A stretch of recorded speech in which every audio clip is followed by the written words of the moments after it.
अगर आप अपने 30s में हैं तो चांसेस है कि आप धीरे धीरे स्किन एजिंग के अर्ली साइंस नोटिस करना शुरू कर रहे होंगे। मुझे पर्सनली लगता है कि स्किन के बारे में सोचना 20 से ही स्टार्ट कर देना चाहिए, लेकिन 30s में ये और भी इम्पोर्टेंट हो जाता है क्योंकि इस टाइम पर आपको धीरे धीरे वो छोटे छोटे चेंजेस नोटिस होने लगते हैं जो पहले शायद कभी फील ही नहीं हुए थे।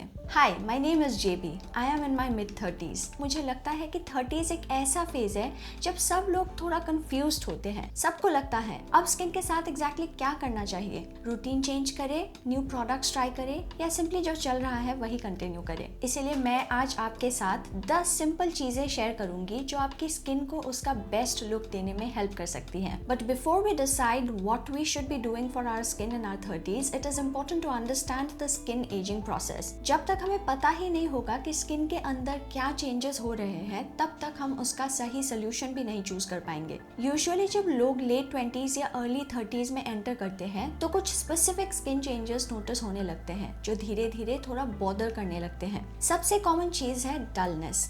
जैसे जैसे हम एज करते हैं स्किन सेल टर्नओवर स्लो हो जाता है। मतलब जो डेड स्किन सेल्स स्किन के सरफेस पर होते हैं वो उतनी जल्दी नेचुरली शेड नहीं होते। रिजल्ट, स्किन थोड़ी टायर्ड, डल या फ्लैट दिखने लगती है। एक और चीज जो काफी लोग नोटिस करते हैं वो है ड्राइनेस। 30s तक आते आते जो सेबेशियस ग्लैंड स्किन में ऑयल प्रोड्यूस करते हैं उनकी एक्टिविटी भी धीरे धीरे कम होने लगती है। और सिर्फ ऑयल ही नहीं, स्किन नेचुरली हाइलुरोनिक एसिड भी प्रोड्यूस करती है जो स्किन को प्लम्प और हाइड्रेटेड रखता है। लेकिन unfortunately that production also decreases as we get older.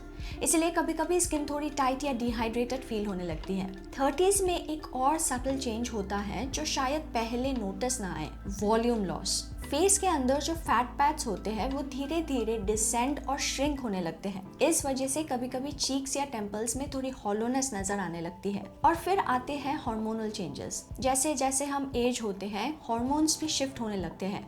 कभी कभी इसी वजह से एडल्ट फीमेल एक्ने भी स्टार्ट हो सकता है जो ऑनेस्टली काफी फ्रस्ट्रेटिंग होता है, स्पेशली जब आप सोचते हो कि एक्ने तो टीनेज फेज के साथ ही खत्म हो जाना चाहिए था। मैं खुद मिड 30s में हूँ और जब मैं अपने फ्रेंड्स को देखती हूँ तो लगता है कि इस एज में लाइफ भी काफी चेंज हो रही होती है। कुछ लोग बेबीज प्लान कर रहे होते हैं, कुछ लोगों का वेट फ्लक्चुएट कर रहा होता है और नेचुरली हार्मोन्स भी शिफ्ट हो रहे होते हैं। So everyone skin journey is different.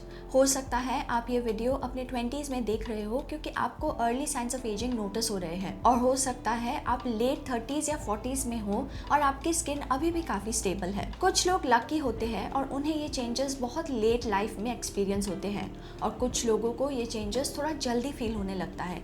दोनों ही सिचुएशंस कंप्लीटली नॉर्मल है। What really matters is understanding what your skin needs at this stage of life, और इसी बारे में हम आज डिटेल में बात करने वाले हैं। सबसे पहली और most important habit, use your SPF every single day. और यहाँ मैं सिर्फ उस सनस्क्रीन की बात नहीं कर रही जो मेकअप या मॉइस्चराइजर में थोड़ा सा मिक्सड होता है। That is a nice first step, लेकिन ऑनेस्टली वो काफ़ी नहीं होता। You have to use a proper sunscreen. And honestly I am really mad at myself for not wearing sunscreen when I was younger. मैंने sunscreen को seriously लेना 30 के बाद स्टार्ट किया। लेकिन अच्छी बात यह है कि it's never too late to start wearing sunscreen. आप लाइफ के किसी भी स्टेज पर सनस्क्रीन अपनी रूटीन में ऐड करो, उसके बेनिफिट्स मिलते ही हैं। And there are multiple reasons to include sunscreen in your daily routine. सबसे पहला रीजन ये है कि सनस्क्रीन आपको स्किन कैंसर से प्रोटेक्ट करता है।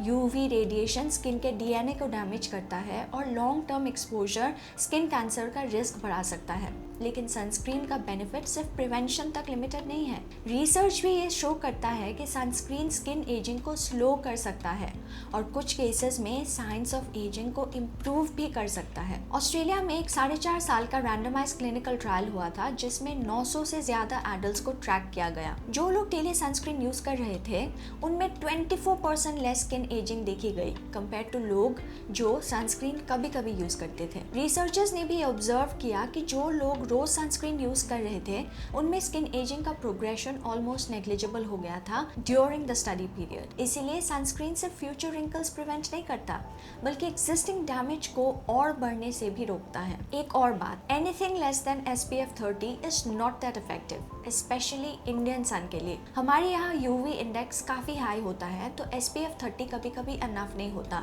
स्पेशली अगर आप आउटडोर्स जा रहे हो। और एक और मिथ भी क्लियर करना ज़रूरी है, मैं तो घर के अंदर हूँ, मुझे सनस्क्रीन की क्या ज़रूरत। एक्चुअली UVA रेज विंडोज के थ्रू भी आ सकते हैं, और वही रेज फोटो एजिंग यानी रिंकल्स, पिगमेंटेशन और कोलेजन ब्रेकडाउन का मेजर रीज़न होते हैं। इसीलिए even if you are indoors, wear your sunscreen. मुझे लगता है सनस्क्रीन को डेली हैबिट बनाने का सीक्रेट सिंपल है, find a sunscreen that you absolutely love. आजकल सनस्क्रीन टेक्नोलॉजी बहुत इंप्रूव हो चुकी है।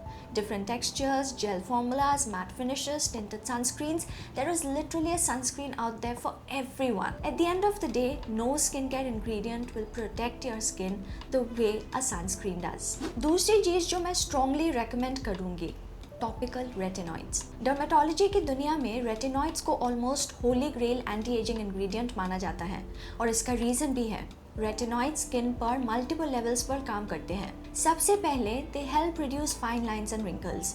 ये कोलेजन प्रोडक्शन को स्टिम्युलेट करते हैं और साथ ही कोलेजन ब्रेकडाउन को स्लो कर देते हैं। सिंपली पुट, रेटिनॉइड स्किन को फर्मर और स्मूदर बनाने में हेल्प करते हैं। इसके अलावा रेटिनॉइड्स पिगमेंटेशन रिड्यूस करते हैं और स्किन टोन को इवन बनाते हैं, और डल स्किन को भी ब्राइटर और हेल्दियर बना सकते हैं। ऑनेस्टली जब मैं स्किन केयर के बारे में सोचती हूँ तो सनस्क्रीन के बाद अगर कोई एक इंग्रेडिएंट है जो एक्चुअली नोटिसेबल डिफरेंस क्रिएट कर सकता है तो वो है रेटिनॉइड। रेटिनॉइड्स डिफरेंट फॉर्म्स में अवेलेबल होते हैं। कुछ प्रिस्क्रिप्शन स्ट्रेंथ होते हैं, शायद आपने रेटिने का नाम सुना हो, जिसे ट्रेटिनॉइन भी कहा जाता है। ये डर्मेटोलॉजिस्ट कॉमनली प्रिस्क्राइब करते हैं और ये काफी पावरफुल होता है। लेकिन अगर आप प्रिस्क्रिप्शन लेना नहीं चाहते तो नॉन प्रिस्क्रिप्शन ऑप्शंस भी अवेलेबल है, जैसे रेटिनॉल और रेटिनॉल्डिहाइड। ये प्रोडक्ट्स आपको स्किन केयर ब्रांड्स के थ्रू इजीली मिल जाते हैं। अब एक इम्पॉर्टेंट बात जो लोगों को पता होनी चाहिए, टॉपिकल रेटिनॉइड स्टार्ट करते वक्त स्किन थोड़ी रिएक्ट कर सकती है। कुछ लोगों को इनिशियली इरिटेशन, रेडनेस, थोड़ी बर्निंग सेंसेशन या फ्लिकिंग एक्सपीरियंस होती है। ये एक्चुअली काफी कॉमन है, इसलिए मैं यूजुअली ये सजेस्ट करती हूँ कि डायरेक्टली स्ट्रॉन्गेस्ट रेटिनॉइड से स्टार्ट ना करें। पहले थोड़ा जेंटल ऑप्शन चूज करें ताकि स्किन ग्रेजुअली एडजस्ट कर सके। जैसे जैसे आपकी स्किन रेटिनॉइड्स टॉलरेट करने लगती है, आप धीरे धीरे स्ट्रॉन्गर फॉर्मुलेशंस तक मूव कर सकते हैं। एक और इम्पॉर्टेंट कॉशन, अगर आप प्रेग्नेंट है या एक्टिवली प्रेगनेंसी प्लान कर रहे हैं तो टॉपिकल रेटिनॉइड्स यूज़ करना अवॉइड करना चाहिए, जस्ट आउट ऑफ कॉशन। और एक चीज़ जो मुझे पर्सनली बहुत एनकरेजिंग लगती है, रेटिनॉइड्स के बेनिफिट्स क्यूमुलेटिव होते हैं। मतलब ये एक ओवरनाइट मिरेकल प्रोडक्ट नहीं है, लेकिन जितने सालों तक आप इसे यूज़ करते हो उतना ज़्यादा लॉन्ग टर्म बेनिफिट मिलता है। अगर आप अपनी 30s में रेटिनॉइड्स ओकेजनली यूज़ करते हो और फिर 40s में थोड़ा कंसिस्टेंट हो जाते हो, तब भी ये आपके स्किन को लॉन्ग टर्म में बेनिफिट करेगा। स्किन केयर में पेशेंस बहुत इंपॉर्टेंट है, और रेटिनॉइड्स उन इंग्रेडिएंट्स में से है जिनके रिजल्ट्स टाइम के साथ और बेटर होते जाते हैं। तीसरी चीज़ जो आप अपनी स्किन केयर रूटीन में ऐड कर सकते हो, start using a silk pillow case. ये सुनने में थोड़ा लग्जरी जैसा लग सकता है, लेकिन एक्चुअली सिल्क पिलो केसेस की स्किन पर काफ़ी इंटरेस्टिंग बेनिफिट्स देखे गए हैं। कॉटन पिलो केसेस यूजुअली रफर होते हैं, और रात भर जब आप सोते हो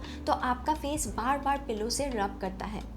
इस फ्रिक्शन की वजह से स्किन पर अननेसेसरी पुलिंग और क्रीजिंग हो सकती है। सिल्क की खास बात यह है कि its surface is extremely smooth, इसीलिए जब आप सिल्क पिलो केस पर सोते हो तो फ्रिक्शन काफ़ी कम हो जाता है। मतलब स्किन पर कम टगिंग, कम पुलिंग, और लॉन्ग टर्म में स्लीप लाइंस और रिंकल्स डेवलप होने का रिस्क भी कम हो सकता है। कुछ डर्मेटोलॉजी रिसर्च ये भी सजेस्ट करती है कि सिल्क फैब्रिक स्किन के लिए जेंटलर होते हैं क्योंकि वो लेस मॉइस्चर ऑब्जॉर्व करते हैं कंपेयर टू कॉटन।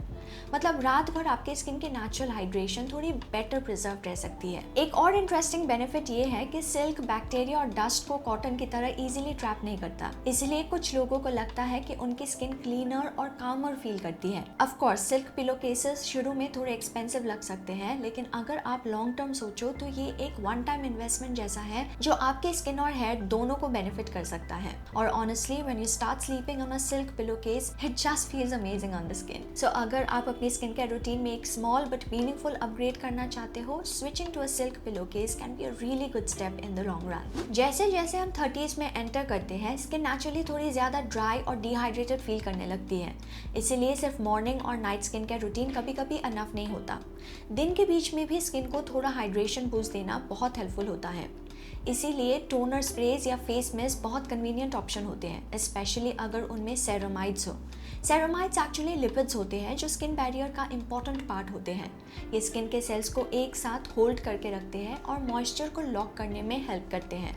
जब स्किन बैरियर स्ट्रॉन्ग होता है तो स्किन सॉफ्टर, स्मूदर और हेल्दियर फील करती है। I absolutely love the conscious chemist ceramide toner spray.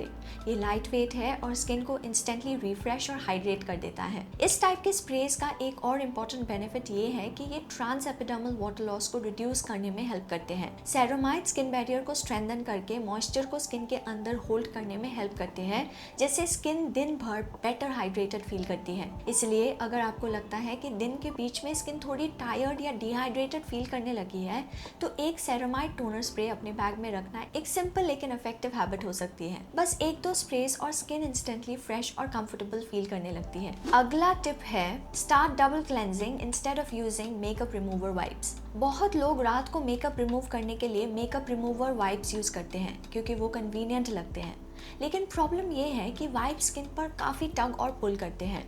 जब आप रिपीटेडली वाइप करते हो तो आप एक्चुअली स्किन को रब कर रहे होते हो विच स्ट्रिप्स द स्किन्स बैरियर। और जब ये हैबिट सालों तक कंटिन्यू होती है तो वो कांस्टेंट फ्रिक्शन फाइन लाइंस और रिंकल्स को एक्सेलरेट कर सकती है, स्पेशली जब आप 30s में एंटर करते हो और स्किन ऑलरेडी थोड़ी डेलिकेट होने लगती है। इसीलिए बहुत डर्मैट्स डबल क्लेंजिंग रिकमेंड करते हैं क्योंकि ये मेथड स्किन के लिए काफ़ी जेंटल होता है। डबल क्लेंजिंग का सिंपल कॉन्सेप्ट है, पहले ऑयल बेस्ड क्लेंजर से मेकअप, सनस्क्रीन और एक्सेस ऑयल डिसॉल्व करो, फिर उसके बाद जेंटल वाटर बेस्ड क्लेंजर से स्किन को प्रॉपर्ली क्लीन करो। इसका एडवांटेज ये है कि आपको स्किन को अग्रेसिवली रब करने की जरूरत ही नहीं पड़ती।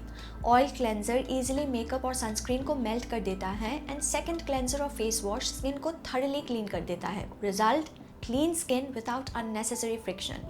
और ऑनेस्टली जब आप डबल क्लेंजिंग स्टार्ट करोगे तो आप नोटिस करोगे कि स्किन ज़्यादा सॉफ्ट और बैलेंस्ड फील करती है कंपेयर्ड टू जब आप वाइप से मेकअप रिमूव करते हो। सो अगर आप भी मेकअप रिमूवर वाइप्स यूज़ करते हो then try slowly transitioning to double cleansing. Your skin will thank you for it. 30s में स्किन की नीड्स थोड़ी चेंज होने लगती है। जो हैवी मैट मेकअप 20s में अच्छे लगते थे वो 30s में उतनी फ्लैटरिंग नहीं लगती। बहुत ज़्यादा मैट और ड्राइंग प्रोडक्ट स्किन के नेचुरल मॉइस्चर को अब्जॉर्ब कर लेते हैं which results in dry cakey makeup. इसका एक और प्रॉब्लम ये है कि dry matte makeup easily fine lines में सेटल हो जाता है। जब प्रोडक्ट लाइंस में बैठ जाता है तो वो लाइंस एक्चुअली और ज़्यादा नोटिसेबल हो जाती है। इसीलिए 30s में यूजुअली हाइड्रेटिंग मेकअप प्रोडक्ट्स ज़्यादा अच्छे लगते हैं, जैसे dewy foundations, hydrating skin tints, cream blushes और लाइट वेट कंसीलर्स। ये प्रोडक्ट्स स्किन को फ्रेश और हेल्दी लुक देते हैं instead of making it look heavy. Minimal makeup का मतलब ये नहीं कि आप मेकअप कम्प्लीटली अवॉइड करें, मतलब बस ये है कि स्किन को ब्रीथ करने दें और प्रोडक्ट्स को लाइट लेयर्स में यूज करें। ऑनेस्टली कभी कभी सिर्फ हाइड्रेटेड स्किन, थोड़ा कंसीलर, क्रीम ब्लश और लिप टिंट काफी होता है to create a soft polished look. Because in your 30s, less makeup often looks much better than more makeup. तो ये थे कुछ सिंपल लेकिन पावरफुल हैबिट्स जो आप अपनी 30s में अडॉप्ट कर सकते हैं ताकि आपकी स्किन हेल्दी, बैलेंस्ड और रेडिएंट दिखे। इनमें से बहुत सारी चीजें एक्सपेंसिव ट्रीटमेंट्स या कॉम्प्लिकेटेड रूटीन्स नहीं है। ये मोस्टली कंसिस्टेंट हैबिट्स हैं जैसे daily sunscreen, retinoids, gentle cleansing, proper hydration और मिनिमल मेकअप। मुझे पर्सनली लगता है कि 30s एक इंटरेस्टिंग फेज होता है स्किन केयर के लिए। ये वो टाइम है जब आप अपनी स्किन को थोड़ा बेटर समझने लगते हो और आपको पता चलने लगता है कि आपकी स्किन को एक्चुअली क्या सूट करता है और क्या नहीं। और सबसे इम्पॉर्टेंट बात, स्किन केयर एक लॉन्ग टर्म गेम है। आज जो स्मॉल हैबिट्स आप डेवलप करते हो वही हैबिट्स 5 से 10 साल बाद आपकी स्किन पर विजिबल डिफरेंस क्रिएट करती है। फोकस सिर्फ इतना होना चाहिए कि आप अपनी स्किन को नरिश, प्रोटेक्ट और जेंटली ट्रीट कर रहे हो। ओवर टाइम वो कंसिस्टेंसी ही नेचुरल ग्लो क्रिएट करती है। With that I end today's video. I hope to see you in the next one. Until then keep glowing.